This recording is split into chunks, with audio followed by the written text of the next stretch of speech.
తన తల్లిదండ్రులతో కాసేపు గడిపిన సాగర్ వాళ్ళని జాగ్రత్తగా ఉండమని అప్పుడప్పుడు వచ్చి కలుస్తూ ఉంటానని చెప్పడంతో వాళ్ళు ఆశ్చర్యపోతూ ఇప్పుడు కూడా నువ్వు మాతో ఉండవా అని అడిగారు. అప్పుడు సాగర్ కొంచెం ఇబ్బందిగా, అమ్మా, నేను మిమ్మల్ని విడిచిపెట్టి ఎక్కడికి వెళ్ళను. కాని కంపెనీ పనిమీద కొన్నిసార్లు దూర ప్రదేశాలకు వెళ్లాల్సి వస్తుంది. అంతేకాకుండా అఖిల తల్లి శైలజగారు కూడా ఒంటరిగా ఉంటున్నారు. అందుకే అఖిల ఆమెకి తోడుగా అక్కడే ఉంటుంది. నేను ఇక్కడికి వస్తూ పోతూ ఉంటాను. ఒక్కోసారి నేను ఊర్లో ఉండకపోవచ్చు. అప్పుడు అఖిల మిమ్మల్ని చూసుకుంటుంది. మీరేం టెన్షన్ పడొద్దు అని వాళ్లకు అర్థమయ్యేలా చెప్పడానికి ప్రయత్నించాడు. ఆ మాటకు వాళ్ళిద్దరి ముఖాలు దిగులుగా మారిపోయాయి.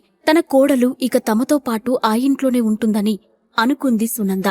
కాని అంతలోనే ఆమె అక్కడ ఉండదని తెలియడంతో నిరాశకు గురైంది. మురళీధర్కి కూడా సాగర్ చెప్పింది నచ్చలేదు. కాని అతను నోరు తెరిచి మాట్లాడలేకపోయాడు. కాసేపటికి సునంద సర్దుకొని, సరే సాగర్, నీ ఇష్టం. కోడలు మన ఇంట్లోనే ఉండాలని నాక్కూడా ఉంటుంది. కానీ క్రింద ఇచ్చిన లింక్ ని క్లిక్ చేసి పాకెట్ ఎఫ్ఎం యాప్ ని ఇన్స్టాల్ చేసుకోండి. Stay tuned to Pocket FM.